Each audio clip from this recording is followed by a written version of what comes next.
Conseil de Cheikh Abdelrazak al-Badr aux sœurs lorsqu'elles prient chez elles.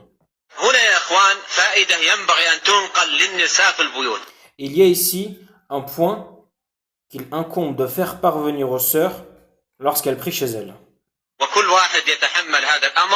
Et que toute personne ici prenne la responsabilité de faire parvenir cette information aux femmes qui sont chez lui. La mère, ou encore à sa femme, ou encore à sa sœur. Que nous regardions comment faisaient les Sahaba, Ummahat al-Mu'minin, les femmes des compagnons, les mères des croyants. Wahunna qudwa. Et ce sont des exemples. Juwayriya radiyallahu anha priait وتجلس في مصلاها et restait assise à son endroit de prière.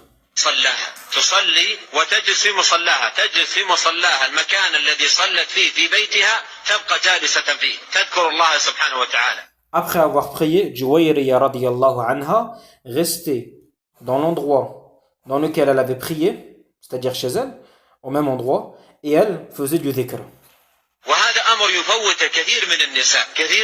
Et ça, c'est une chose que beaucoup de sœurs, malheureusement, ne font pas. Beaucoup de femmes. Beaucoup de sœurs, lorsqu'elles prient chez elles, elles vont prier d'une manière rapide, elles vont prier rapidement. Et dès qu'elle a fini, elle prie, elle plie son tapis de prière, et puis elle se lève.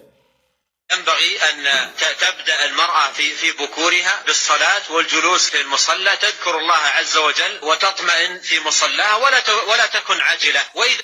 Et il incombe que la femme aille, plutôt s'installe un peu tôt dans l'endroit où elle va prier, qu'elle fasse du dhikr avant la prière par exemple, qu'elle prie et que elle ne se lève pas directement après avoir prié et plie son tapis. كان وراءها أعمال تضطر للقيام بها فلتأخذ نصيبها ولتأخذ حظها من الجلوس في مصلاها طلبا للبركة بركة الإبكار وأذكار الصباح ثم بعد ذلك تنهض لأعمالها ومصالحها وأولادها. Et puis après, quand elle a donné ce temps à ses adhkar, après avoir prié, là elle peut, alhamdoulilah, se lever et aller faire ce qu'elle doit faire, que ce soit des tâches ou s'occuper des enfants ou autre. Mais qu'elle fasse attention à ce temps et à ne pas le délaisser.